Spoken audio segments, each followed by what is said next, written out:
Jungle Tales of Tarzan by Edgar Rice Burroughs. Chapter 1. Tarzan's First Love. Teeka, stretched at luxurious ease in the shade of the tropical forest, presented unquestionably a most alluring picture of young feminine loveliness. Or at least so thought Tarzan of the Apes, who squatted upon a low swinging branch in a nearby tree and looked down upon her. Just to have seen him there, lolling upon the swaying bough of the jungle forest giant, his brown skin mottled by the brilliant equatorial sunlight which percolated through the leafy canopy of green above him, his clean-limbed body relaxed in graceful ease, his shapely head partly turned in contemplative absorption, and his intelligent gray eyes dreamily devouring the object of their devotion, you would have thought him the reincarnation of some demigod of old. You would not have guessed that in infancy he had suckled at the breast of a hideous, hairy she-ape, nor that in all his conscious past, since his parents had passed away in the little cabin by the landlocked harbor at the jungle's verge, he had known no other associates than the sullen bulls and the snarling cows of the tribe of Kerchak, the great ape. Nor could you have read the thoughts which passed through that active, healthy brain, the longings and desires and aspirations which the sight of Teeka inspired, would you have been any more inclined to give credence to the reality of the origin of the ape man. For from his thoughts alone you could never have gleaned the truth that he had been born to a gentle English lady, or that his sire had been an English nobleman of time-honored lineage. Lost to Tarzan of the Apes was the truth of his origin. That he was John Clayton, Lord Greystoke, with a seat in the House of Lords, he did not know, nor knowing would have understood.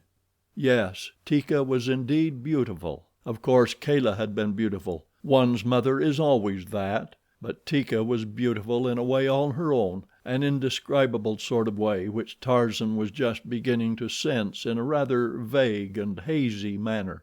For years had Tarzan and Teeka been playfellows, and Teeka still continued to be playful while the young bulls of her own age were rapidly becoming surly and morose.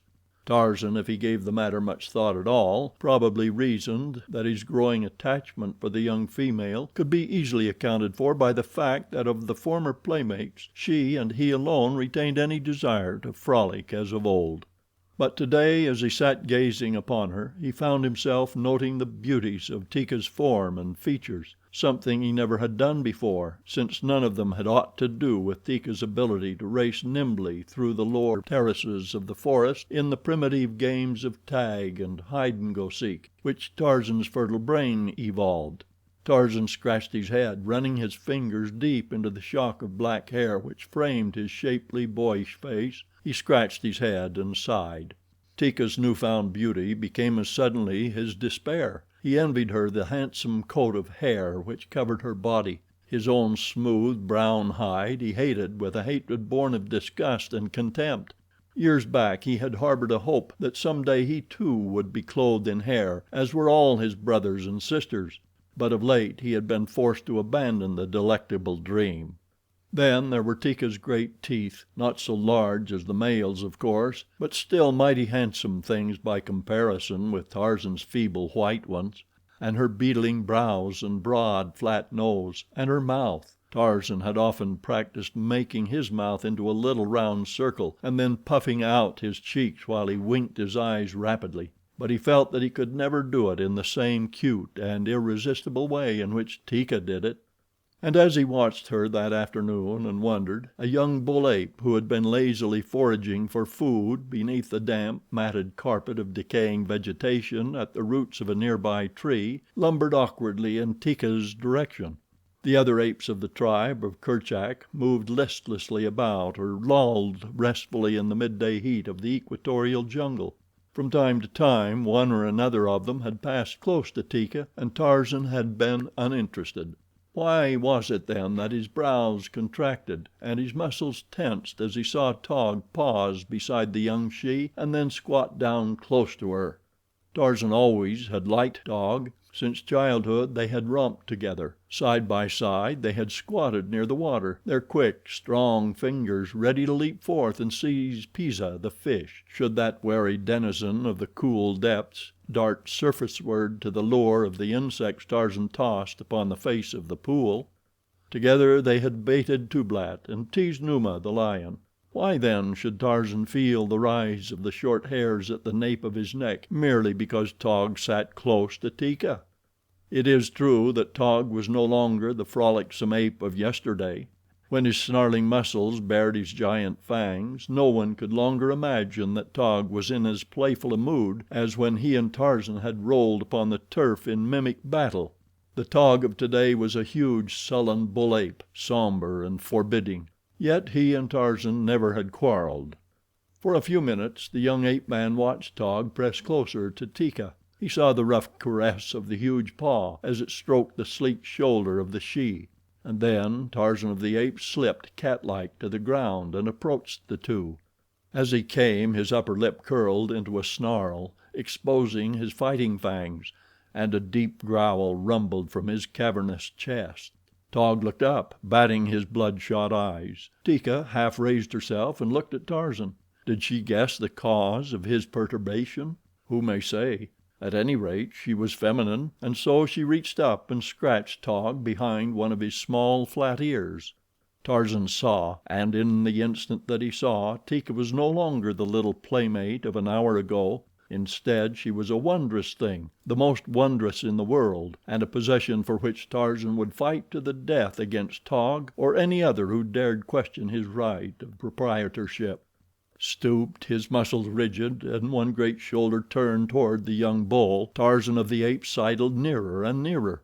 His face was partly averted, but his keen gray eyes never left those of Taug, and as he came his growls increased in depth and volume. Taug rose upon his short legs, bristling. His fighting fangs were bared. He too sidled, stiff-legged, and growled. "Teeka is Tarzan's," said the ape man in the low gutturals of the great anthropoids. "Teeka is Taug's," replied the bull ape. Thaka and Numgo and Gunto, disturbed by the growlings of the two young bulls, looked up half apathetic, half interested. They were sleepy, but they sensed a fight. It would break the monotony of the humdrum jungle life they led. Coiled about his shoulders was Tarzan's long grass rope. In his hand was the hunting knife of the long dead father he had never known. In Taug's little brain lay a great respect for the shiny bit of sharp metal which the ape boy knew so well how to use. With it had he slain Tublat, his fierce foster father, and Bolgani, the gorilla. Taug knew these things, and so he came warily, circling about Tarzan in search of an opening. The latter, made cautious because of his lesser bulk and the inferiority of his natural armament, followed similar tactics. For a time it seemed that the altercation would follow the way of the majority of such differences between members of the tribe, and that one of them would finally lose interest and wander off to prosecute some other line of endeavor. Such might have been the end of it had the casus belli been other than it was, but Teeka was flattered at the attention that was being drawn to her, and by the fact that these two young bulls were contemplating battle on her account. Such a thing never before had occurred in Teeka's brief life. She had seen other bulls battling for other and older shes, and in the depth of her wild little heart she had longed for the day when the jungle grasses would be reddened with the blood of mortal combat for her fair sake. So now she squatted upon her haunches and insulted both her admirers impartially. She hurled taunts at them for their cowardice, and called them vile names such as Hista, the snake, and Dango, the hyena. She threatened to call Mumga to chastise them with a stick. Mumga, who was so old that she could no longer climb, and so toothless that she was forced to confine her diet almost exclusively to bananas and grubworms. The apes who were watching heard and laughed. Taug was infuriated. He made a sudden lunge for Tarzan, but the ape boy leaped nimbly to one side, eluding him, and with the quickness of a cat wheeled and leaped back again to close quarters. His hunting knife was raised above his head as he came in, and he aimed a vicious blow at Taug's neck. The ape wheeled to dodge the weapon, so that the keen blade struck him but a glancing blow upon the shoulder. The spurt of red blood brought a shrill cry of delight from Teeka. Ah, but this was something worth while. She glanced about to see if others had witnessed this evidence of her popularity. Helen of Troy was never one whit more proud than was Teeka at that moment. If Teeka had not been so absorbed in her own vaingloriousness, she might have noticed the rustling of leaves in the tree above her. a rustling which was not caused by any movement of the wind, since there was no wind, and had she looked up she might have seen a sleek body crouching almost directly over her, and wicked yellow eyes glaring hungrily down upon her. But Teeka did not look up. With his wound, Taug had backed off, growling horribly. Tarzan had followed him, screaming insults at him, and menacing him with his brandishing blade. Teeka moved from beneath the tree in an effort to keep close to the duelists. The branch above Teeka bent and swayed a trifle with the movement of the body of the watcher stretched along it. Taug had halted now and was preparing to make a new stand. His lips were flecked with foam, and saliva drooled from his jowls. He stood with head lowered and arms outstretched, preparing for a sudden charge to close quarters. Could he but lay his mighty hands upon that soft, brown skin, the battle would be his. Taug considered Tarzan's manner of fighting unfair. He would not close. Instead, he leaped nimbly just beyond the reach of Taug's muscular fingers. The ape boy had as yet never come to a real trial of strength with a bull ape other than in play, and so he was not at all sure that it would be safe to put his muscles to the test in a life and death struggle. Not that he was afraid, for Tarzan knew nothing of fear. The instinct of self-preservation gave him caution, that was all. He took risks only when it seemed necessary, and then he would hesitate at nothing. His own method of fighting seemed best fitted to his build and to his armament. His teeth, while strong and sharp, were, as weapons of offense, pitifully inadequate by comparison with the mighty fighting fangs of the anthropoids. By dancing about, just out of reach of an antagonist, Tarzan could do infinite injury with his long, sharp hunting knife, and at the same time escape many of the painful and dangerous wounds which would be sure to follow his falling into the clutches of a bull ape. And so Taug charged and bellowed like a bull, and Tarzan of the Apes danced lightly to this side and that, hurling jungle billingsgate at his foe, the while he nicked him now and again with his knife. There were lulls in the fighting when the two would stand panting for breath, facing each other, mustering their wits and their forces for a new onslaught. It was during a pause such as this that Taug chanced to let his eyes rove beyond his foeman. Instantly the entire aspect of the ape altered. Rage left his countenance to be supplanted by an expression of fear. With a cry that every ape there recognized, Taug turned and fled. No need to question him. His warning proclaimed the near presence of their ancient enemy. Tarzan started to seek safety, as did the other members of the tribe, and as he did so he heard a panther's scream mingled with the frightened cry of a she ape. Taug heard too, but he did not pause in his flight. With the boy ape, however, it was different. He looked back to see if any member of the tribe was close pressed by the beast of prey, and the sight that met his eyes filled them with an expression of horror. Teeka it was who cried out in terror as she fled across a little clearing toward the trees upon the opposite side, for after her leaped Sheeta, the panther, in easy, graceful bounds. Sheeta appeared to be in no hurry. His meat was assured, since even though the ape reached the trees ahead of him, she could not climb beyond his clutches before he could be upon her. Tarzan saw that Teeka must die. He cried to Taug and the other bulls to hasten to Teeka's assistance, and at the same time he ran toward the pursuing beast, taking down his rope as he came.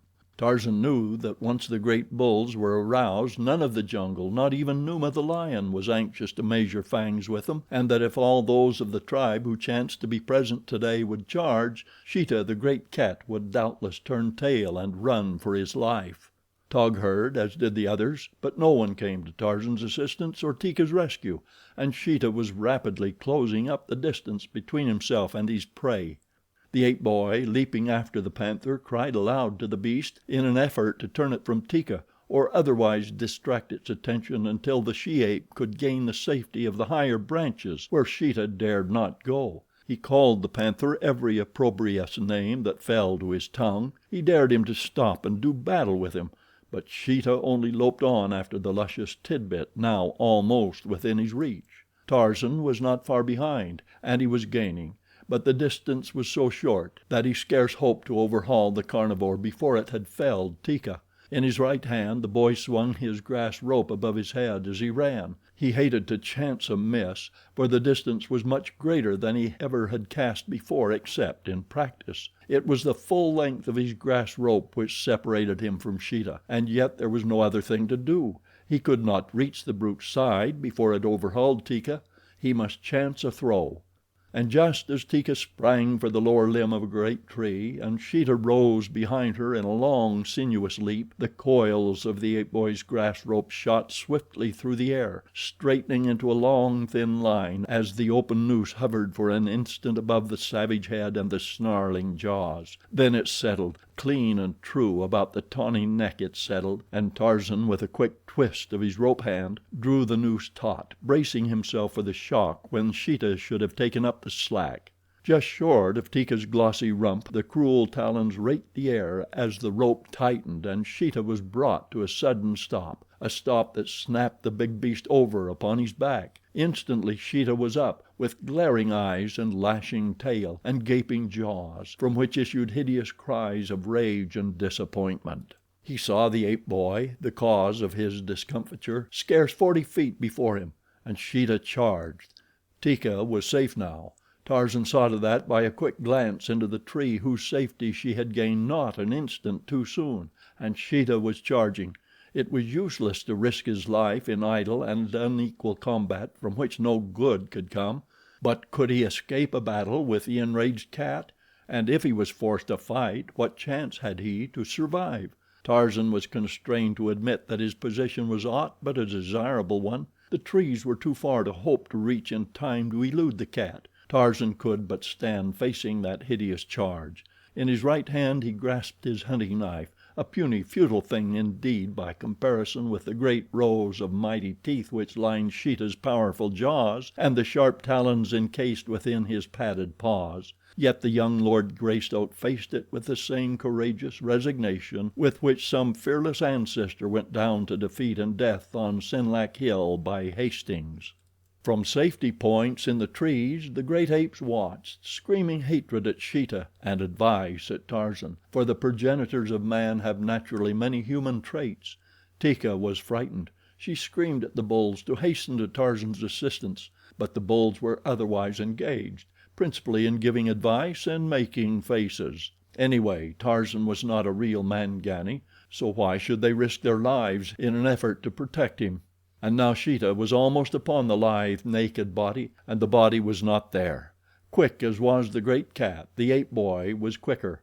He leaped to one side almost as the panther's talons were closing upon him, and as Sheeta went hurtling to the ground beyond, Tarzan was racing for the safety of the nearest tree. The panther recovered himself almost immediately, and wheeling tore after his prey, the ape boy's rope dragging along the ground behind him. In doubling back after Tarzan, Sheeta had passed around a low bush. It was a mere nothing in the path of any jungle creature of the size and weight of Sheeta, provided it had no trailing rope dangling behind. But Sheeta was handicapped by such a rope, and as he leaped once again after Tarzan of the Apes, the rope encircled the small bush, became tangled in it and brought the panther to a sudden stop. An instant later Tarzan was safe among the higher branches of a small tree into which Sheeta could not follow him.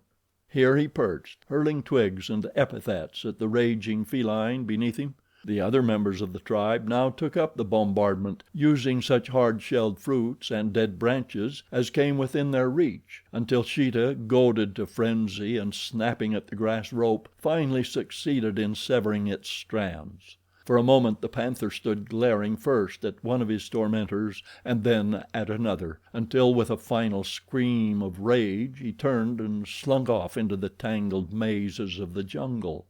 A half hour later the tribe was again upon the ground, feeding as though naught had occurred to interrupt the somber dullness of their lives. Tarzan had recovered the greater part of his rope and was busy fashioning a new noose, while Teeka squatted close behind him, in evident token that her choice was made. Taug eyed them sullenly.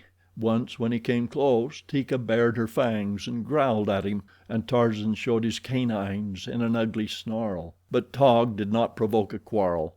He seemed to accept, after the manner of his kind, the decision of the she as an indication that he had been vanquished in his battle for her favors. Later in the day, his rope repaired, Tarzan took to the trees in search of game.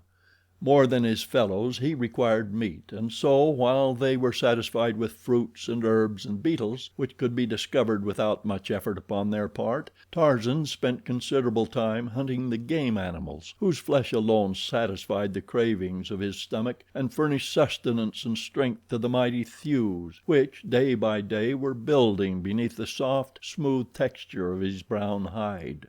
Taug saw him depart, and then, quite casually, the big beast hunted closer and closer to Teeka in his search for food. At last he was within a few feet of her, and when he shot a covert glance at her he saw that she was appraising him and that there was no evidence of anger upon her face. Taug expanded his great chest and rolled about on his short legs, making strange growlings in his throat. He raised his lips, baring his fangs. My, but what great, beautiful fangs he had! Teeka could not but notice them. She also let her eyes rest in admiration upon Taug's beetling brows and his short, powerful neck. What a beautiful creature he was, indeed! Taug, flattered by the unconcealed admiration in her eyes, strutted about, as proud and as vain as a peacock. Presently he began to inventory his assets mentally, and shortly he found himself comparing them with those of his rival. Taug grunted, for there was no comparison.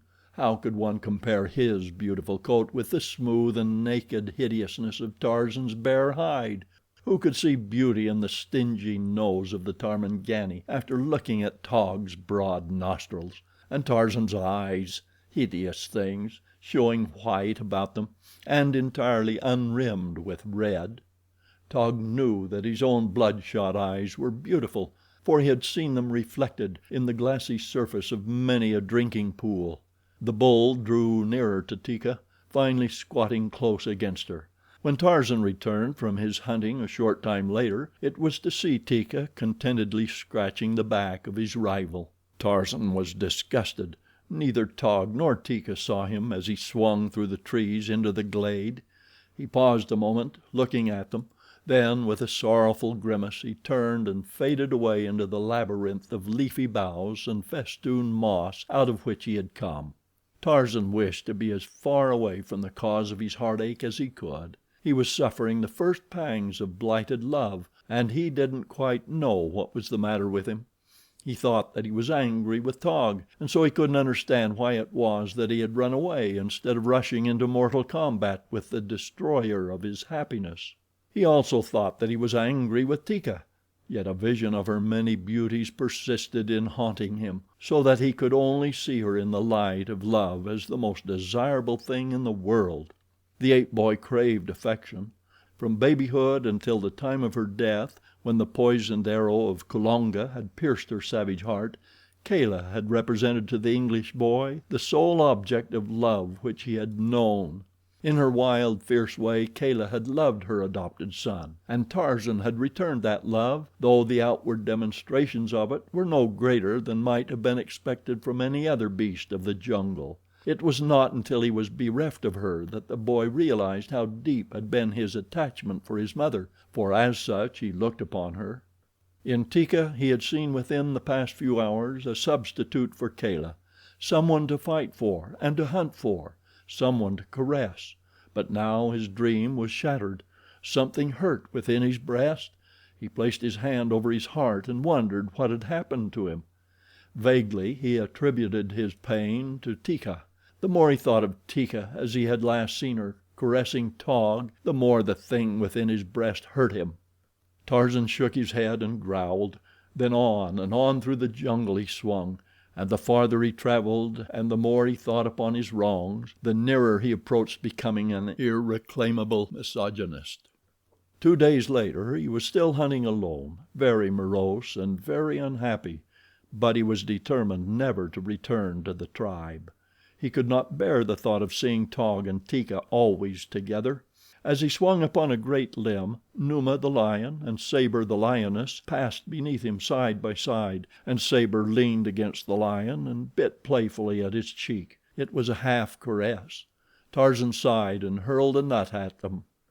Later he came upon several of Mbonga's black warriors. He was upon the point of dropping his noose about the neck of one of them, who was a little distance from his companions, when he became interested in the thing which occupied the savages. They were building a cage in the trail and covering it with leafy branches. When they had completed their work the structure was scarcely visible. Tarzan wondered what the purpose of the thing might be, and why, when they had built it, they turned away and started back along the trail in the direction of their village. It had been some time since Tarzan had visited the blacks and looked down from the shelter of the great trees which overhung their palisade upon the activities of his enemies, from among whom had come the slayer of Kala. Although he hated them, Tarzan derived considerable entertainment in watching them at their daily life within the village, and especially at their dances, when the fires glared against their naked bodies as they leaped and turned and twisted in mimic warfare. It was rather in the hope of witnessing something of the kind that he now followed the warriors back toward their village, but in this he was disappointed, for there was no dance that night. Instead, from the safe concealment of his tree, Tarzan saw little groups seated about tiny fires discussing the events of the day, and in the darker corners of the village he descried isolated couples talking and laughing together, and always one of each couple was a young man and the other a young woman. Tarzan cocked his head upon one side and thought, and before he went to sleep that night, curled in the crotch of the great tree above the village, Teeka filled his mind, and afterwards she filled his dreams, she and the young black men laughing and talking with the young black women. Taug, hunting alone, had wandered some distance from the balance of the tribe. He was making his way slowly along an elephant path when he discovered that it was blocked with undergrowth. Now Taug, come into maturity, was an evil-natured brute of an exceeding short temper. When something thwarted him his sole idea was to overcome it by brute strength and ferocity, and so now when he found his way blocked he tore angrily into the leafy screen and an instant later found himself within a strange lair, his progress effectually blocked, notwithstanding his most violent efforts to forge ahead. Biting and striking at the barrier, Taug finally worked himself into a frightful rage, but all to no avail, and at last he became convinced that he must turn back. But when he would have done so, what was his chagrin to discover that another barrier had dropped behind him while he fought to break down the one before him. Taug was trapped. Until exhaustion overcame him he fought frantically for his freedom, but all for naught. In the morning a party of blacks set out from the village of Mbonga in the direction of the trap they had constructed the previous day, while among the branches of the trees above them hovered a naked young giant, filled with the curiosity of the wild things. Manu, the monkey, chattered and scolded as Tarzan passed, and though he was not afraid of the familiar figure of the ape boy, he hugged closer to him the little brown body of his life's companion. Tarzan laughed as he saw it, but the laugh was followed by a sudden clouding of his face and a deep sigh. A little farther on a gaily feathered bird strutted about before the admiring eyes of his somber-hued mate. It seemed to Tarzan that everything in the jungle was combining to remind him that he had lost Teeka, yet every day of his life he had seen these same things and thought nothing of them. When the blacks reached the trap, Taug set up a great commotion. Seizing the bars of his prison, he shook them frantically, and all the while he roared and growled terrifically. The blacks were elated, for while they had not built their trap for this hairy tree man, they were delighted with their catch. Tarzan pricked up his ears when he heard the voice of a great ape, and circling quickly until he was downwind from the trap, he sniffed at the air in search of the scent spoor of the prisoner. Nor was it long before there came to those delicate nostrils the familiar odor that told Tarzan the identity of the captive as unerringly as though he had looked upon Taug with his eyes. Yes, it was Taug, and he was alone. Tarzan grinned as he approached to discover what the blacks would do to their prisoner. Doubtless they would slay him at once. Again Tarzan grinned. Now he could have Teeka for his own, with none to dispute his right to her. As he watched, he saw the black warriors strip the screen from about the cage, fasten ropes to it, and drag it away along the trail in the direction of their village. Tarzan watched until his rival passed out of sight, still beating upon the bars of his prison and growling out his anger and his threats. Then the ape boy turned and swung rapidly off in search of the tribe and Teeka. Once upon the journey he surprised Sheeta and his family in a little overgrown clearing. The great cat lay stretched upon the ground, while his mate, one paw across her lord's savage face, licked at the soft white fur at his throat. Tarzan increased his speed then until he fairly flew through the forest, nor was it long before he came upon the tribe. He saw them before they saw him, for of all the jungle creatures none passed more quietly than Tarzan of the Apes. He saw Kama and her mate feeding side by side, their hairy bodies rubbing against each other, and he saw Teeka feeding by herself. Not for long would she feed thus in loneliness, thought Tarzan, as with a bound he landed amongst them. There was a startled rush and a chorus of angry and frightened snarls, for Tarzan had surprised them; but there was more, too, than mere nervous shock to account for the bristling neck hair which remained standing long after the apes had discovered the identity of the newcomer. Tarzan noticed this as he had noticed it many times in the past, that always his sudden coming among them left them nervous and unstrung for a considerable time, and that they one and all found it necessary to satisfy themselves that he was indeed Tarzan by smelling about him a half dozen or more times before they calmed down. Pushing through them, he made his way toward Teeka, but as he approached her the ape drew away. "Teeka," he said, "it is Tarzan. You belong to Tarzan. I have come for you." The ape drew closer, looking him over carefully. Finally she sniffed at him as though to make assurance doubly sure. "Where is Taug?" she asked. "The Gomangani have him," replied Tarzan. "They will kill him." In the eyes of the she, Tarzan saw a wistful expression and a troubled look of sorrow as he told her of Taug's fate, but she came quite close and snuggled against him, and Tarzan, Lord Greystoke, put his arm about her. As he did so he noticed with a start the strange incongruity of that smooth, brown arm against the black and hairy coat of his ladylove. He recalled the paw of Sheeta's mate across Sheeta's face. No incongruity there. He thought of little Manu hugging his she, and how the one seemed to belong to the other. Even the proud male bird with his gay plumage bore a close resemblance to his quieter spouse, while Numa, but for his shaggy mane, was almost a counterpart of Sabor, the lioness. The males and the females differed, it was true, but not with such differences as existed between Tarzan and Teeka. Tarzan was puzzled. There was something wrong. His arm dropped from the shoulder of Teeka. Very slowly he drew away from her. She looked at him with her head cocked upon one side. Tarzan rose to his full height and beat upon his breast with his fists. He raised his head toward the heavens and opened his mouth. From the depths of his lungs rose the fierce, weird challenge of the victorious bull ape. The tribe turned curiously to eye him. He had killed nothing, nor was there any antagonist to be goaded to madness by the savage scream. No, there was no excuse for it, and they turned back to their feeding, but with an eye upon the ape man, lest he be preparing to suddenly run amuck.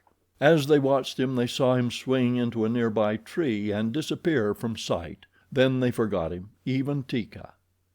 Mbonga's black warriors, sweating beneath their strenuous task and resting often, made slow progress toward their village. Always the savage beast in the primitive cage growled and roared when they moved him. He beat upon the bars and slavered at the mouth. His noise was hideous. They had almost completed their journey and were making their final rest before foraging ahead to gain the clearing in which lay their village. A few more minutes would have taken them out of the forest, and then, doubtless, the thing would not have happened which did happen. A silent figure moved through the trees above them. Keen eyes inspected the cage and counted the number of warriors. An alert and daring brain figured upon the chances of success when a certain plan should be put to the test. Tarzan watched the blacks lolling in the shade.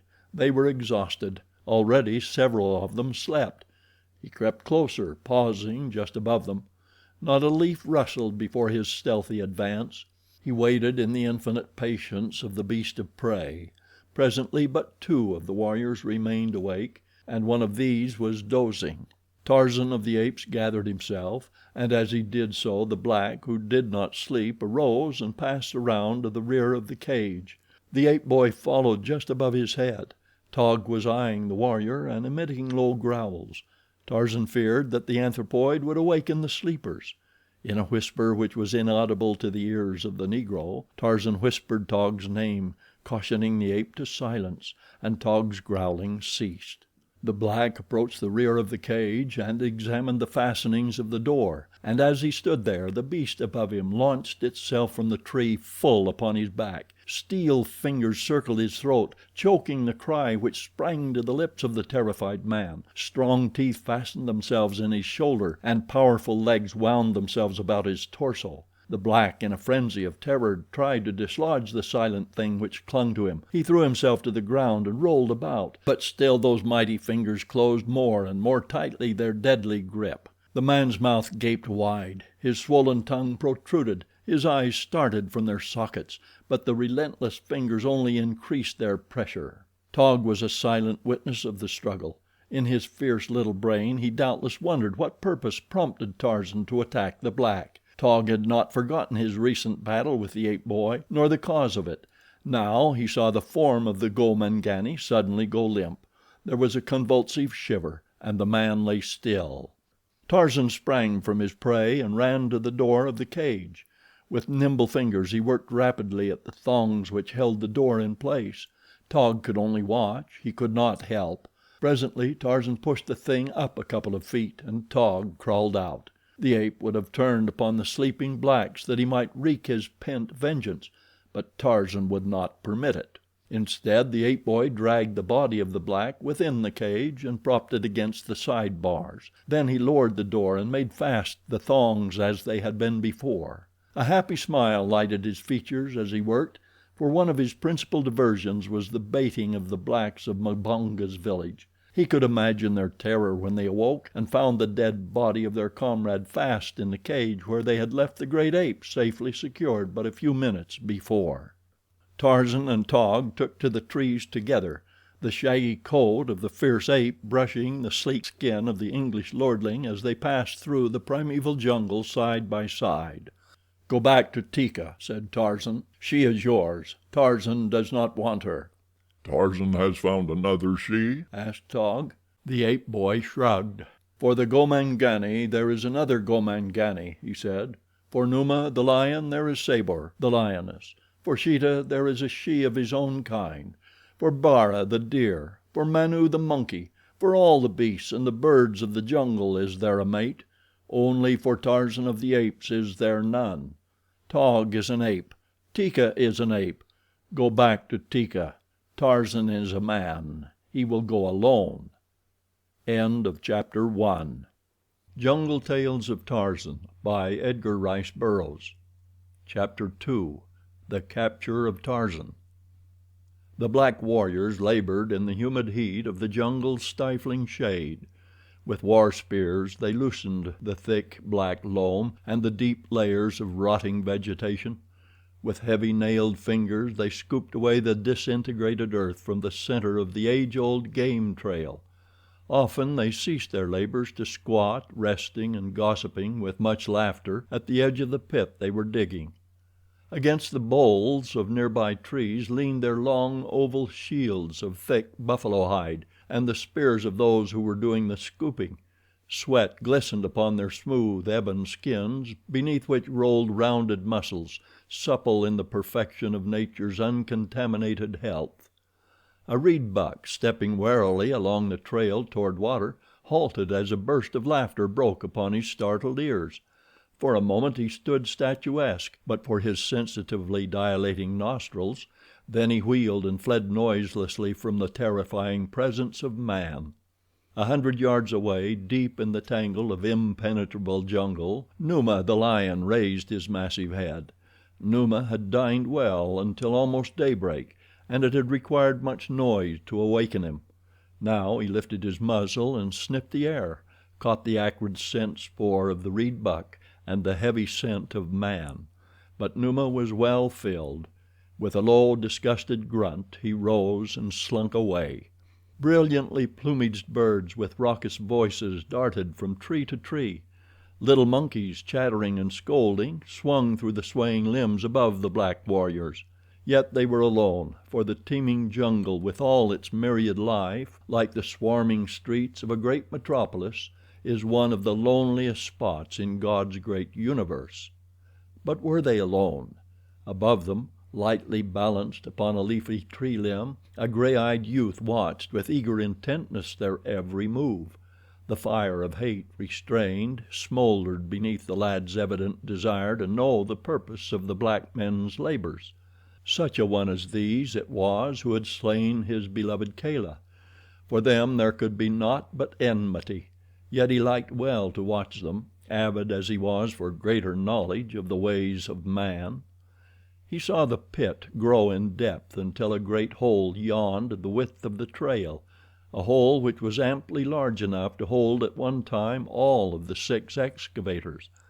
Tarzan could not guess the purpose of so great a labor, and when they cut long stakes, sharpened at their upper ends, and set them at intervals upright in the bottom of the pit, his wonderment but increased, nor was it satisfied with the placing of the light cross poles over the pit, or the careful arrangement of leaves and earth which completely hid from view the work the black men had performed. When they were done they surveyed their handiwork with evident satisfaction, and Tarzan surveyed it too. Even to his practiced eye there remained scarce a vestige of evidence that the ancient game trail had been tampered with in any way. So absorbed was the ape man in speculation as to the purpose of the covered pit that he permitted the blacks to depart in the direction of their village without the usual baiting which had rendered him the terror of Mbonga's people and had afforded Tarzan both a vehicle of revenge and a source of inexhaustible delight.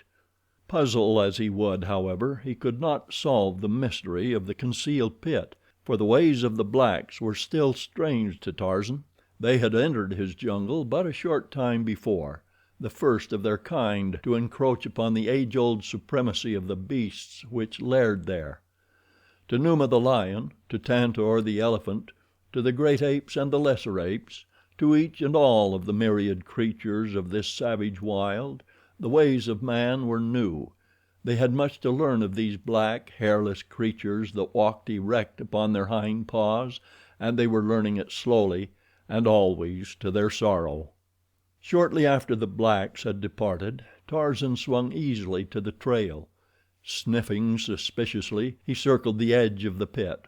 Squatting upon his haunches, he scraped away a little earth to expose one of the cross bars.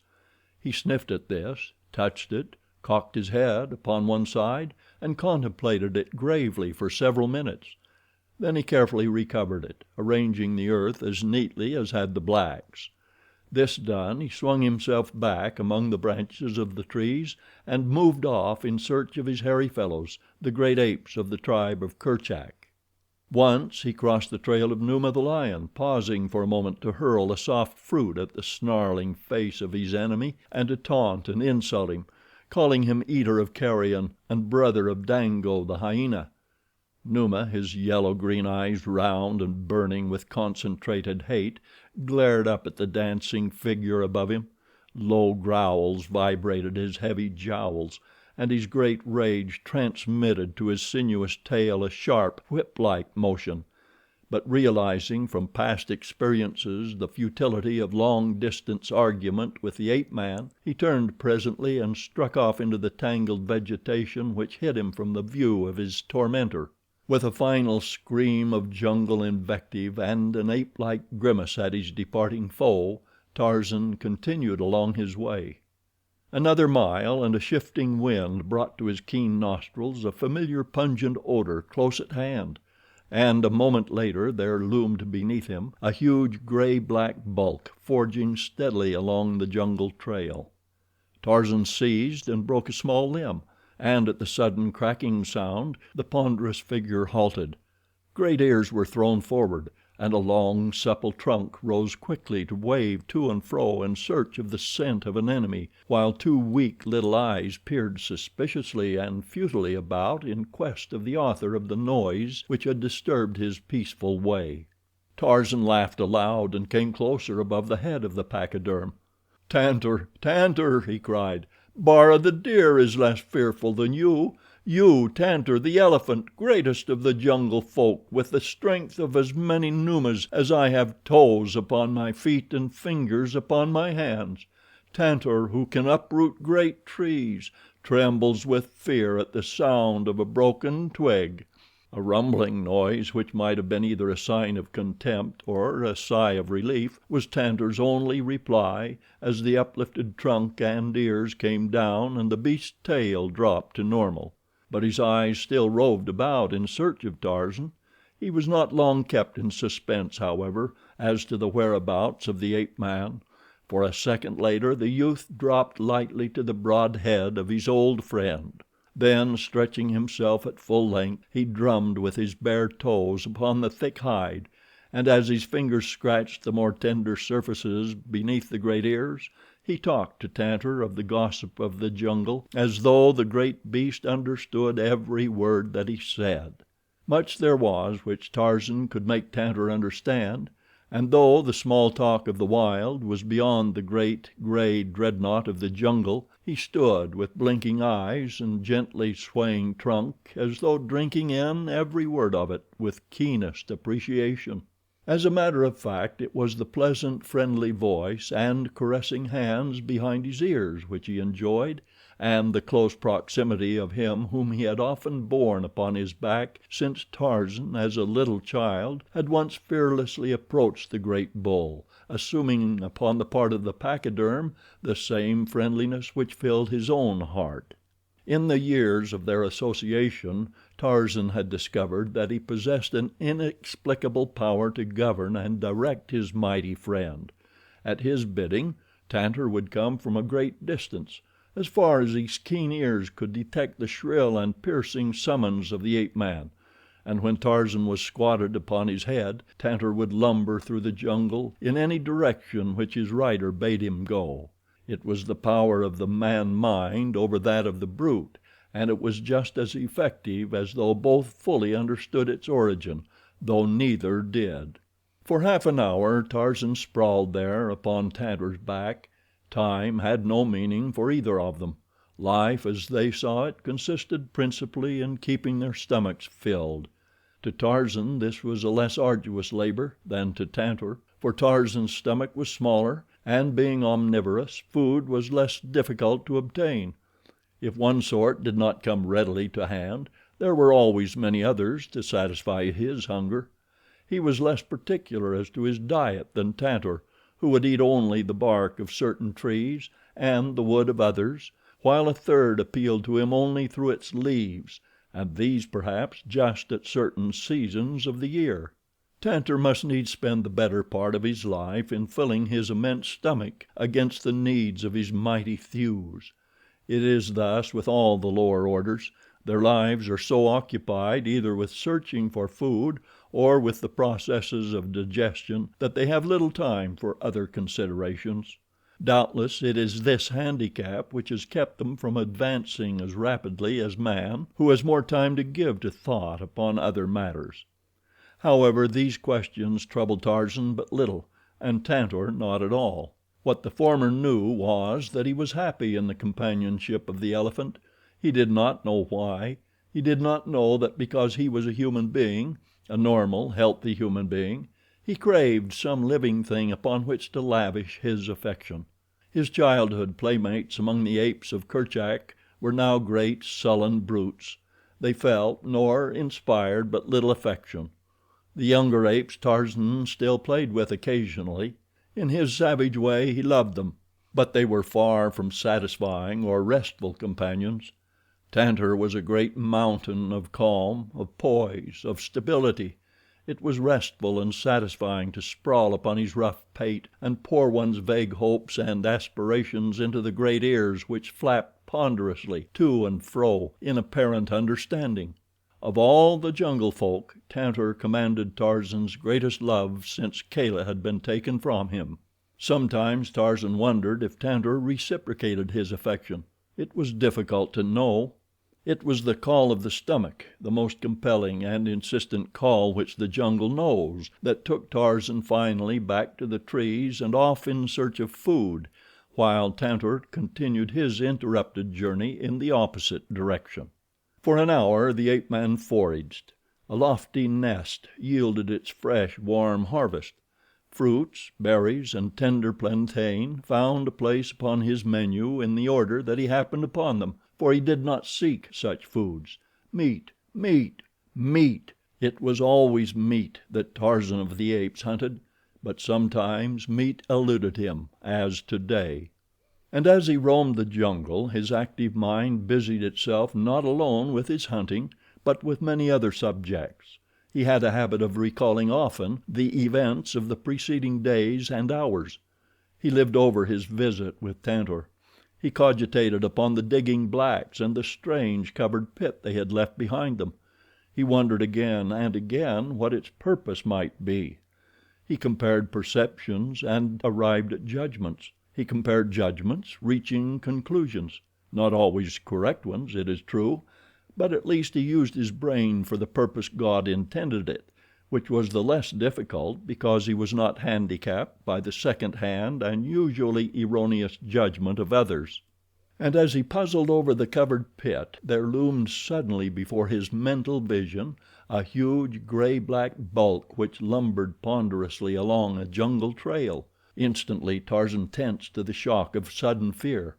Decision and action usually occurred simultaneously in the life of the ape man, and now he was away through the leafy branches ere the realization of the pit's purpose had scarce formed in his mind. Swinging from swaying limb to swaying limb he raced through the middle terraces where the trees grew close together. Again he dropped to the ground and sped silently and light of foot over the carpet of decaying vegetation, only to leap again into the trees where the tangled undergrowth precluded rapid advance upon the surface. In his anxiety he cast discretion to the winds. The caution of the beast was lost in the loyalty of the man, and so it came that he entered a large clearing denuded of trees, without a thought of what might lie there or upon the farther edge to dispute the way with him. He was halfway across when directly in his path and but a few yards away there rose from a clump of tall grasses a half dozen chattering birds. Instantly Tarzan turned aside, for he knew well enough what manner of creature the presence of these little sentinels proclaimed. Simultaneously Buto, the rhinoceros, scrambled to his short legs and charged furiously. Haphazard charges Buto, the rhinoceros. With his weak eyes he sees but poorly even at short distances, and whether his erratic rushes are due to the panic of fear as he attempts to escape, or to the irascible temper with which he is generally credited, it is difficult to determine. Nor is the matter of little moment to one whom Buto charges, for if he be caught and tossed, the chances are that naught will interest him thereafter. And today it chanced that Buto bore down straight upon Tarzan, across the few yards of knee-deep grass which separated them. Accident started him in the direction of the ape man, and then his weak eyes discerned the enemy, and with a series of snorts he charged straight for him. The little rhino birds fluttered and circled about their giant ward. Among the branches of the trees at the edge of the clearing a score or more monkeys chattered and scolded as the loud snorts of the angry beast sent them scurrying affrightedly to the upper terraces. Tarzan alone appeared indifferent and serene. Directly in the path of the charge he stood. There had been no time to seek safety in the trees beyond the clearing, nor had Tarzan any mind to delay his journey because of Buto. He had met the stupid beast before and held him in fine contempt. And now Buto was upon him, the massive head lowered and the long, heavy horn inclined for the frightful work for which nature had designed it. But as he struck upward his weapon raked only thin air, for the ape man had sprung lightly aloft with a cat-like leap that carried him above the threatening horn to the broad back of the rhinoceros. Another spring and he was on the ground behind the brute and racing like a deer for the trees. Buto, angered and mystified by the strange disappearance of his prey, wheeled and charged frantically in another direction, which chanced to be not the direction of Tarzan's flight. And so the ape man came in safety to the trees and continued on his swift way through the forest. Some distance ahead of him Tantor moved steadily along the well-worn elephant trail, and ahead of Tantor a crouching, black warrior listened intently in the middle of the path. Presently he heard the sound for which he had been hoping, the cracking, snapping sound which heralded the approach of an elephant. To his right and left, in other parts of the jungle, other warriors were watching. A low signal passed from one to another apprised the most distant that the quarry was afoot.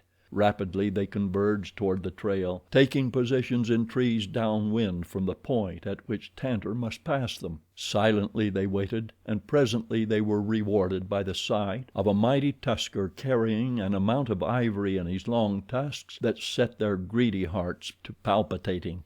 No sooner had he passed their positions than the warriors clambered from their perches. No longer were they silent, but instead clapped their hands and shouted as they reached the ground. For an instant Tantor, the elephant, paused with upraised trunk and tail, with great ears uppricked, and then he swung on along the trail at a rapid, shuffling pace, straight toward the covered pit with its sharpened stakes upstanding in the ground. Behind him came the yelling warriors, urging him on in the rapid flight which would not permit a careful examination of the ground before him. Tantor, the elephant, who could have turned and scattered his adversaries with a single charge, fled like a frightened deer, fled toward a hideous, torturing death. And behind them all came Tarzan of the Apes, racing through the jungle forest with the speed and agility of a squirrel, for he had heard the shouts of the warriors and had interpreted them correctly. Once he uttered a piercing call that reverberated through the jungle; but Tantor, in the panic of terror, either failed to hear, or hearing, dared not pause to heed.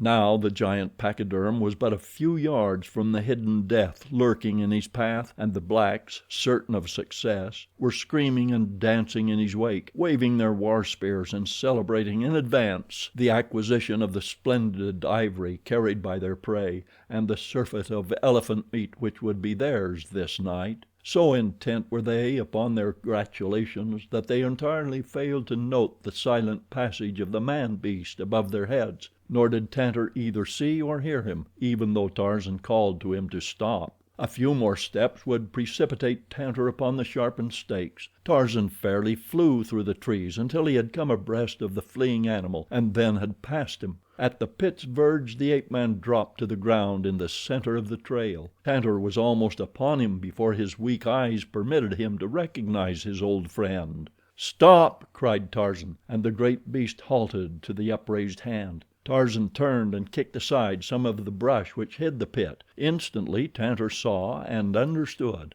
"Fight!" growled Tarzan. "They are coming behind you." But Tantor, the elephant, is a huge bunch of nerves, and now he was half panic stricken by terror. Before him yawned the pit. How far he did not know, but to right and left lay the primeval jungle untouched by man. With a squeal the great beast turned suddenly at right angles and burst his noisy way through the solid wall of matted vegetation that would have stopped any but him. Tarzan, standing upon the edge of the pit, smiled as he watched Tantor's undignified flight. Soon the blacks would come. It was best that Tarzan of the Apes faded from the scene.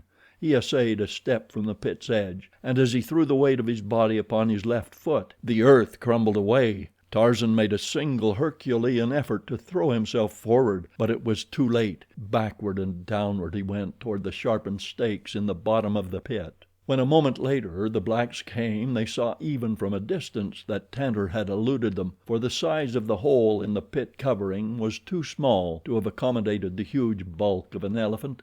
At first they thought that their prey had put one great foot through the top and then, warned, drawn back; but when they had come to the pit's verge and peered over, their eyes went wide in astonishment, for quiet and still at the bottom lay the naked figure of a white giant.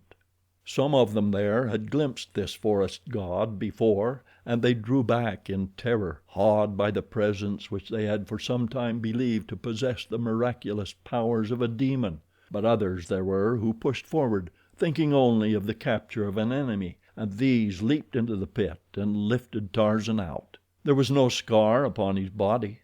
None of the sharpened stakes had pierced him. Only a swollen spot at the base of the brain indicated the nature of his injury. In the falling backward his head had struck upon the side of one of the stakes, rendering him unconscious. The blacks were quick to discover this, and equally quick to bind their prisoner's arms and legs before he should regain consciousness, for they had learned to harbor a wholesome respect for this strange man beast that consorted with the hairy tree folk. They had carried him but a short distance toward their village when the ape man's eyelids quivered and raised. He looked about him wonderingly for a moment, and then full consciousness returned and he realized the seriousness of his predicament. Accustomed almost from birth to relying solely upon his own resources, he did not cast about for outside aid now, but devoted his mind to a consideration of the possibilities for escape which lay within himself and his own powers. He did not dare test the strength of his bonds while the blacks were carrying him, for fear they would become apprehensive and add to them. Presently his captors discovered that he was conscious, and as they had little stomach for carrying a heavy man through the jungle heat, they set him upon his feet and forced him forward among them, pricking him now and then with their spears, yet with every manifestation of the superstitious awe in which they held him. When they discovered that their prodding brought no outward evidence of suffering, their awe increased, so that they soon desisted, half believing that this strange white giant was a supernatural being and so was immune from pain. As they approached their village, they shouted aloud the victorious cries of successful warriors, so that by the time they reached the gate, dancing and waving their spears, a great crowd of men, women, and children were gathered there to greet them and hear the story of their adventure. As the eyes of the villagers fell upon the prisoner, they went wild, and heavy jaws fell open in astonishment and incredulity. For months they had lived in perpetual terror of a weird, white demon whom but few had ever glimpsed and lived to describe. Warriors had disappeared from the paths almost within sight of the village and from the midst of their companions as mysteriously and completely as though they had been swallowed by the earth. And later at night their dead bodies had fallen as from the heavens into the village street. This fearsome creature had appeared by night in the huts of the village, killed and disappeared, leaving behind him in the huts with his dead strange and terrifying evidences of an uncanny sense of humor. But now he was in their power. No longer could he terrorize them. Slowly the realization of this dawned upon them. A woman, screaming, ran forward and struck the ape man across the face. Another and another followed her example until Tarzan of the Apes was surrounded by a fighting, clawing, yelling mob of natives. And then Mbonga, the chief, came, and laying his spear heavily across the shoulders of his people, drove them from their prey. "We will save him until night," he said. Far out in the jungle, Tantor, the elephant, his first panic of fear allayed, stood with uppricked ears and undulating trunk. What was passing through the convolutions of his savage brain? Could he be searching for Tarzan? Could he recall and measure the service the ape man had performed for him? Of that there can be no doubt. But did he feel gratitude? Would he have risked his own life to have saved Tarzan could he have known of the danger which confronted his friend? You will doubt it. Anyone at all familiar with elephants will doubt it. Englishmen who have hunted much with elephants in India will tell you that they never have heard of an instance in which one of these animals has gone to the aid of a man in danger, even though the man had often befriended it. And so it is to be doubted that Tantor would have attempted to overcome his instinctive fear of the black men in an effort to succor Tarzan. The screams of the infuriated villagers came faintly to his sensitive ears, and he wheeled, as though in terror, contemplating flight. But something stayed him, and again he turned about, raised his trunk, and gave a voice to a shrill cry. Then he stood listening. In the distant village where Mbonga had restored quiet and order, the voice of Tantor was scarcely audible to the blacks, but to the keen ears of Tarzan of the Apes it bore its message. His captors were leading him to a hut, where he might be confined and guarded against the coming of the nocturnal orgy that would mark his torture-laden death. He halted as he heard the notes of Tantor's call, and raising his head, gave vent to a terrifying scream, and sent cold chills through the superstitious blacks, and caused the warriors who guarded him to leap back, even though their prisoner's arms were securely bound behind him. With raised spears they encircled him as for a moment longer he stood listening. Faintly, from the distance, came another, an answering cry, and Tarzan of the Apes, satisfied, turned and quietly pursued his way toward the hut where he was to be imprisoned. The afternoon wore on. From the surrounding village the ape man heard the bustle of preparation for the feast. Through the doorway of the hut he saw the women laying the cooking fires and filling their earthen caldrons with water. But above it all his ears were bent across the jungle in eager listening for the coming of Tantor. Even Tarzan but half believed that he would come. He knew Tantor even better than Tantor knew himself. He knew the timid heart which lay in the giant body. He knew the panic of terror which the scent of the Gomangani inspired within that savage breast, and as night drew on hope died within his heart, and in the stoic calm of the wild beast which he was he resigned himself to meet the fate which awaited him. All afternoon he had been working with the bonds that held his wrists. Very slowly they were giving. He might free his hands before they came to lead him out to be butchered, and if he did, Tarzan licked his lips in anticipation and smiled a cold, grim smile. He could imagine the feel of soft flesh beneath his fingers and the sinking of his white teeth into the throats of his foemen. He would let them taste his wrath before they overpowered him. At last they came, painted, befeathered warriors, even more hideous than nature had intended them. They came and pushed him into the open, where his appearance was greeted by wild shouts from the assembled villagers. To the stake they led him, and as they pushed him roughly against it, preparatory to binding him there securely for the dance of death that would presently encircle him, Tarzan tensed his mighty thews and with a single powerful wrench parted the loosened thongs which had secured his hands. Like thought for quickness, he leaped forward among the warriors nearest him. A blow sent one to earth, as growling and snarling the beast man leaped upon the breast of another. His fangs were buried instantly in the jugular of his adversary, and then half a hundred black men had leaped upon him and borne him to earth. Striking, clawing, and snapping, the ape man fought as his foster people had taught him to fight, fought like a wild beast cornered. His strength, his agility, his courage, and his intelligence rendered him easily a match for half a dozen black men in a hand-to-hand struggle, but not even Tarzan of the Apes could hope to successfully cope with half a hundred. Slowly they were overpowering him, though a score of them bled from ugly wounds and two lay very still beneath the trampling feet and the rolling bodies of the contestants.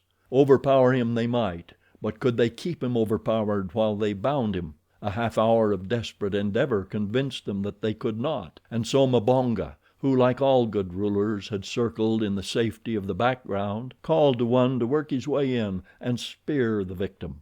Gradually, through the milling, battling men, the warrior approached the object of his quest. He stood with poised spear above his head, waiting for the instant that would expose a vulnerable part of the ape man's body and still not endanger one of the blacks. Closer and closer he edged about, following the movements of the twisting, scuffling combatants. The growls of the ape man sent cold chills up the warrior's spine, causing him to go carefully lest he miss at the first cast and lay himself open to an attack from those merciless teeth and mighty hands. At last he found an opening. Higher he raised his spear, tensing his muscles, rolling beneath his glistening ebon hide, and then from the jungle, just beyond the palisade, came a thunderous crashing. The spear hand paused. The black cast a quick glance in the direction of the disturbance, as did the others of the blacks who were not occupied with the subjugation of the ape man. In the glare of the fires they saw a huge bulk topping the barrier. They saw the palisade belly and sway inward. They saw it burst as though built of straws, and an instant later Tantor the elephant thundered down upon them. To right and left the blacks fled, screaming in terror. Some who hovered upon the verge of the strife with Tarzan heard and made good their escape, but a half a dozen there were so wrapped in the blood madness of battle that they failed to note the approach of the giant tusker. Upon these Tantor charged, trumpeting furiously. Above them he stopped, his sensitive trunk weaving among them, and there at the bottom he found Tarzan, bloody but still battling. A warrior turned his eyes upward from the melee. Above him towered the gigantic bulk of the pachyderm, the little eyes flashing with the reflected light of the fires, wicked, frightful, terrifying. The warrior screamed, and as he screamed the sinuous trunk encircled him, lifted him high above the ground, and hurled him far after the fleeing crowd. Another and another Tantor wrenched from the body of the ape man, throwing them to right and to left, where they lay either moaning or very quiet, as death came slowly or at once. At a distance Mbonga rallied his warriors. His greedy eyes had noted the great ivory tusks of the bull. The first panic of terror relieved, he urged his men forward to attack with their heavy elephant spears; but as they came, Tantor swung Tarzan to his broad head and, wheeling, lumbered off into the jungle through the great rent he had made in the palisade. Elephant hunters may be right when they aver that this animal would not have rendered such service to a man; but to Tantor, Tarzan was not a man he was but a fellow jungle beast. And so it was that Tantor, the elephant, discharged an obligation to Tarzan of the Apes, cementing even more closely the friendship that had existed between them since Tarzan, as a little brown boy, rode upon Tantor's huge back through the moonlit jungle beneath the equatorial stars. Chapter 3. Jungle Tales of Tarzan by Edgar Rice Burroughs. Chapter 3. The Fight for the Balu. Teeka had become a mother. Tarzan of the Apes was intensely interested, much more so, in fact, than Taug, the father. Tarzan was very fond of Teeka. Even the cares of prospective motherhood had not entirely quenched the fires of carefree youth, and Teeka had remained a good-natured playmate even at an age when other shes of the tribe of Kerchak had assumed the sullen dignity of maturity. She yet retained her childish delight in the primitive games of tag and hide and go seek which Tarzan's fertile man mind had evolved. To play tag through the tree tops is an exciting and inspiring pastime. Tarzan delighted in it, but the bulls of his childhood had long since abandoned such childish practices. Teeka, though, had been keen for it always until shortly before the baby came; but with the advent of her firstborn even Teeka changed. The evidence of the change surprised and hurt Tarzan immeasurably. One morning he saw Teeka squatted upon a low branch hugging something very close to her hairy breast, a wee something which squirmed and wriggled. Tarzan approached, filled with the curiosity which is common to all creatures endowed with brains which have progressed beyond the microscopic stage. Teeka rolled her eyes in his direction and strained the squirming mite still closer to her. Tarzan came nearer. Teeka drew away and bared her fangs. Tarzan was nonplussed. In all his experiences with Teeka, never before had she bared fangs at him other than in play; but today she did not look playful. Tarzan ran his brown fingers through his thick black hair, cocked his head upon one side and stared. Then he edged a bit nearer, craning his neck to have a better look at the thing which Teeka cuddled. Again Teeka drew back, her upper lip in a warning snarl. Tarzan reached forth a hand, cautiously, to touch the thing which Teeka held, and Teeka, with a hideous growl, turned suddenly upon him. Her teeth sank into the flesh of his forearm before the ape man could snatch it away, and she pursued him for a short distance as he retreated incontinently through the trees; but Teeka, carrying her baby, could not overtake him. At a safe distance Tarzan stopped and turned to regard his erstwhile playfellow in unconcealed astonishment. What had happened to so alter the gentle Teeka? She had so covered the thing in her arms that Tarzan had not yet been able to recognize it for what it was; but now, as she turned from the pursuit of him, he saw it. Through his pain and chagrin he smiled, for Tarzan had seen young ape mothers before. In a few days she would be less suspicious. Still Tarzan was hurt. It was not right that Teeka, of all others, should fear him. Why, not for the world would he harm her, or her balu, which is the ape word for baby. And now, above the pain of his injured arm and the hurt to his pride, rose a still stronger desire to come close and inspect the newborn son of Taug. Possibly you will wonder that Tarzan of the Apes, mighty fighter that he was, should have fled before the irritable attack of a she, or that he should hesitate to return for the satisfaction of his curiosity, when with ease he might have vanquished the weakened mother of the newborn cub. But you need not wonder. Were you an ape you would know that only a bull in the throes of madness will turn upon a female other than to gently chastise her, with the occasional exception of the individual whom we find exemplified among our own kind, and who delights in beating up his better half because she happens to be smaller and weaker than he. Tarzan again came toward the young mother, warily, with his line of retreat safely open. Again Teeka growled ferociously.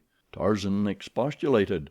"Tarzan of the Apes will not harm Teeka's balu," he said. "Let me see it." "Go away!" commanded Teeka. "Go away, or I will kill you." "Let me see it," urged Tarzan. "Go away," reiterated the she ape. "Here comes Taug. He will make you go away. Taug will kill you. This is Taug's balu." A savage growl close behind him apprised Tarzan of the nearness of Taug and the fact that the bull had heard the warnings and threats of his mate and was coming to her succor. Now Taug, as well as Teeka, had been Tarzan's playfellow while the bull was still young enough to wish to play. Once Tarzan had saved Taug's life; but the memory of an ape is not overlong, nor would gratitude rise above the parental instinct. Tarzan and Taug had once measured strength, and Tarzan had been victorious. That fact Taug could be depended upon still to remember; but even so he might readily face another defeat for his firstborn if he chanced to be in the proper mood. From his hideous growls, which now rose in strength and volume, he seemed to be in quite the mood. Now Tarzan felt no fear of Taug, nor did the unwritten law of the jungle demand that he should flee from battle with any male, unless he cared to from purely personal reasons. But Tarzan liked Taug. He had no grudge against him, and his man mind told him what the mind of an ape would never have deduced, that Taug's attitude in no sense indicated hatred. It was but the instinctive urge of the male to protect its offspring and its mate. Tarzan had no desire to battle with Taug, nor did the blood of his English ancestors relish the thought of flight. Yet when the bull charged, Tarzan leaped nimbly to one side, and thus encouraged, Taug wheeled and rushed again madly to the attack. Perhaps the memory of a past defeat at Tarzan's hands goaded him. Perhaps the fact that Teeka sat there watching him aroused a desire to vanquish the ape man before her eyes, for in the breast of every jungle male lurks a vast egotism which finds expression in the performance of deeds of daring do before an audience of the opposite sex. At the ape man's side swung his long grass rope, the plaything of yesterday, the weapon of today, and as Taug charged the second time, Tarzan slipped the coils over his head and deftly shook out the sliding noose as he again nimbly eluded the ungainly beast. Before the ape could turn again, Tarzan had fled far aloft among the branches of the upper terrace. Taug, now wrought to a frenzy of real rage, followed him. Teeka peered upward at them. It was difficult to say whether she was interested. Taug could not climb as rapidly as Tarzan, so the latter reached the high levels to which the heavy ape dared not follow before the former overtook him. There he halted and looked down upon his pursuer, making faces at him and calling him such choice names as occurred to the fertile man brain. Then, when he had worked Taug to such a pitch of foaming rage that the great bull fairly danced upon the bending limb beneath him, Tarzan's hand shot suddenly outward, a widening noose dropped swiftly through the air, there was a quick jerk as it settled about Taug, falling to his knees, a jerk that tightened it securely about the hairy legs of the anthropoid. Taug, slow of wit, realized too late the intention of his tormentor. He scrambled to escape, but the ape man gave the rope a tremendous jerk that pulled Taug from his perch, and a moment later, growling hideously, the ape hung head downward 30 feet above the ground. Tarzan secured the rope to a stout limb and descended to a point close to Taug. "Taug," he said, "you are as stupid as Buto, the rhinoceros. Now you may hang here until you get a little sense in your thick head. You may hang here and watch while I go and talk with Teeka." Taug blustered and threatened, but Tarzan only grinned at him as he dropped lightly to the lower levels. Here he again approached Teeka only to be again greeted with bared fangs and menacing growls. He sought to placate her. He urged his friendly intentions and craned his neck to have a look at Teeka's balu; but the she ape was not to be persuaded that he meant other than harm to her little one. Her motherhood was still so new that reason was yet subservient to instinct. Realizing the futility of attempting to catch and chastise Tarzan, Teeka sought to escape him. She dropped to the ground and lumbered across the little clearing about which the apes of the tribe were disposed in rest or in the search of food, and presently Tarzan abandoned his attempts to persuade her to permit a close examination of the balu. The ape man would have liked to handle the tiny thing. The very sight of it awakened in his breast a strange yearning. He wished to cuddle and fondle the grotesque little ape thing. It was Teeka's balu, and Tarzan had once lavished his young affections upon Teeka; but now his attention was diverted by the voice of Taug. The threats that had filled the ape's mouth had turned to pleas. The tightening noose was stopping the circulation of the blood in his legs. He was beginning to suffer. Several apes sat near him, highly interested in his predicament.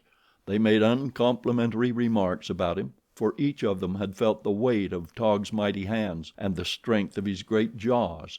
They were enjoying revenge. Teeka, seeing that Tarzan had turned back toward the trees, had halted in the center of the clearing, and there she sat hugging her balu and casting suspicious glances here and there. With the coming of the balu, Teeka's carefree world had suddenly become peopled with innumerable enemies. She saw an implacable foe in Tarzan, always heretofore her best friend. Even poor old Mumga, half blind and almost entirely toothless, searching patiently for grub worms beneath a fallen log, represented to her a malignant spirit thirsting for the blood of little balus.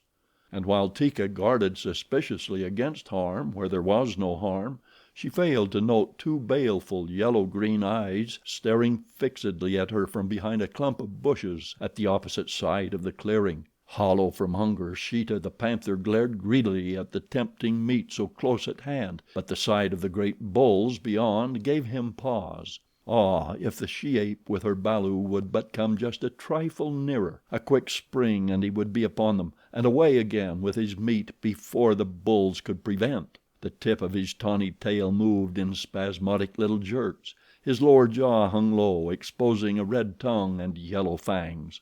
But all this Teeka did not see, nor did any other of the apes who were feeding or resting about her. Nor did Tarzan or the apes in the trees. Hearing the abuse which the bulls were pouring upon the helpless Taug, Tarzan clambered quickly among them.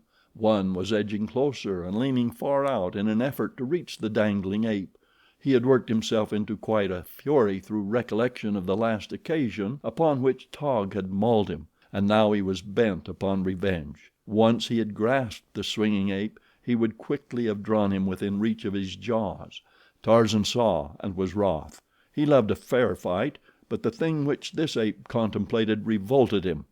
Already a hairy hand had clutched the helpless Taug when, with an angry growl of protest, Tarzan leaped to the branch at the attacking ape's side, and with a single mighty cuff swept him from his perch. Surprised and enraged, the bull clutched madly for support as he toppled sidewise, and then with an agile movement succeeded in projecting himself toward another limb a few feet below. Here he found a handhold, quickly righted himself, and as quickly clambered upward to be revenged upon Tarzan; but the ape man was otherwise engaged and did not wish to be interrupted.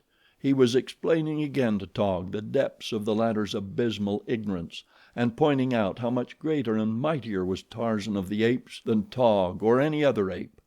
In the end he would release Taug, but not until Taug was fully acquainted with his own inferiority.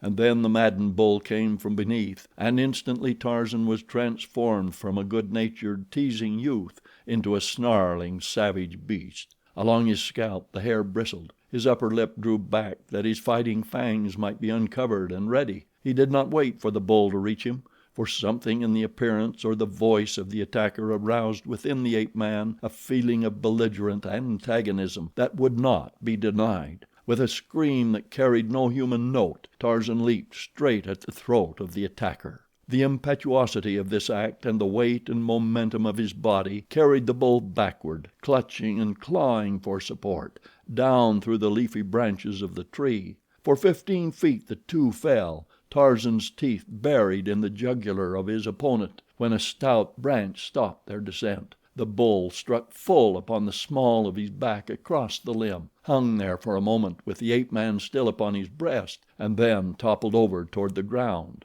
Tarzan had felt the instantaneous relaxation of the body beneath him after the heavy impact with the tree limb, and as the other turned completely over and started again upon its fall toward the ground, he reached forth a hand and caught the branch in time to stay his own descent, while the ape dropped like a plummet to the foot of the tree. Tarzan looked downward for a moment upon the still form of his late antagonist, then he rose to his full height, swelled his deep chest, smote upon it with his clenched fist, and roared out the uncanny challenge of the victorious bull ape.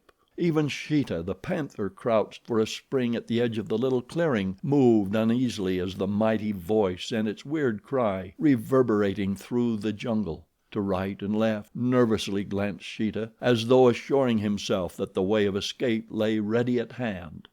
"I am Tarzan of the Apes," boasted the ape man. "Mighty hunter, mighty fighter. None in all the jungle so great as Tarzan." Then he made his way back in the direction of Taug. Teeka had watched the happenings in the tree.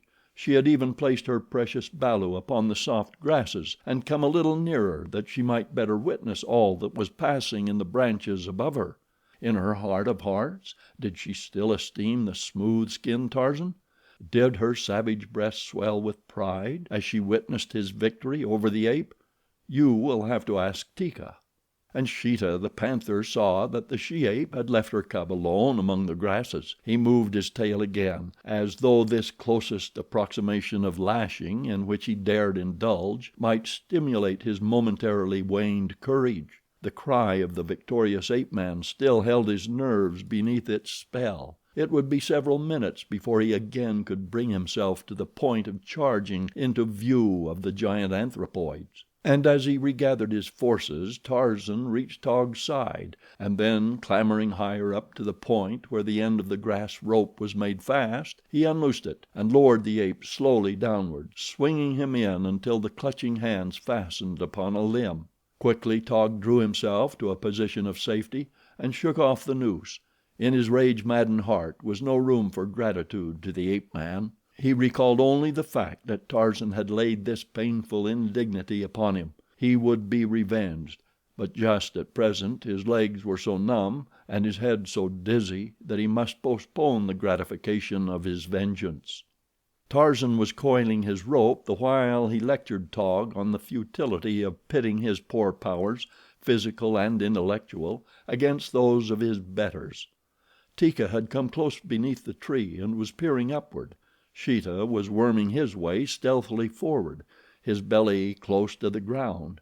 In another moment he would be clear of the underbrush and ready for the rapid charge and the quick retreat that would end the brief existence of Teeka's balu. Then Tarzan chanced to look up and across the clearing.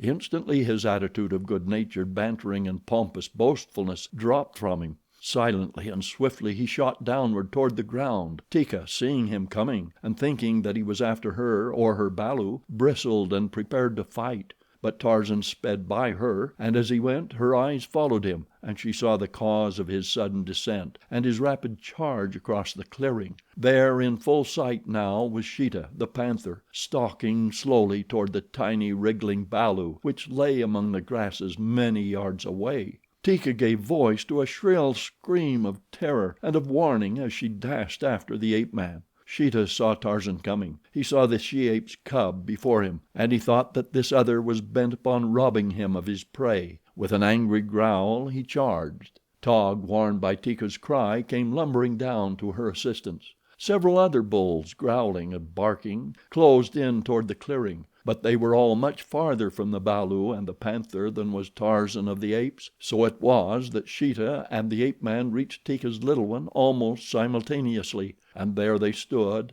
one upon either side of it, baring their fangs and snarling at each other over the little creature. Sheeta was afraid to seize the balu, for thus he would give the ape man an opening for attack, and for the same reason Tarzan hesitated to snatch the panther's prey out of harm's way, for had he stooped to accomplish this the great beast would have been upon him in an instant. Thus they stood while Teeka came across the clearing, going more slowly as she neared the panther, for even her mother love could scarce overcome her instinctive terror of this natural enemy of her kind.